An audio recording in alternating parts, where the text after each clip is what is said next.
5 ways to detox your home for the new year. 1.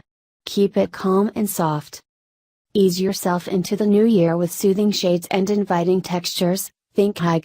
This knitted cream rug and squashy taupe armchair exude a quiet night-in vibe, added to by the natural woods and lashings of neutral tones that run through the living room.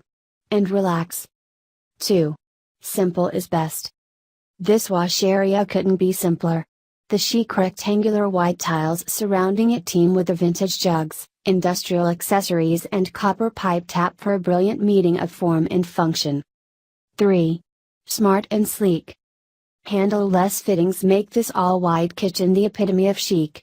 The sharp lines with run over its beveled edges are mirrored on the white dining chairs and dining table, while decorative details like the plaster ceiling and stained glass windows add personality.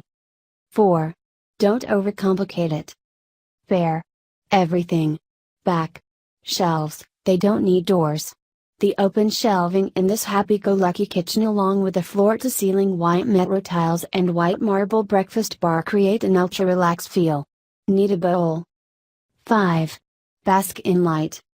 Nothing says interior design detox like blasts of sunlight. If you've got a sweet spot in your home, use it. This pale dining room sits under a skylight and next to 2 outside doors, so the white dining chairs and table drink in brightness. Imagine breakfast here, nowhere more invigorating to start the day.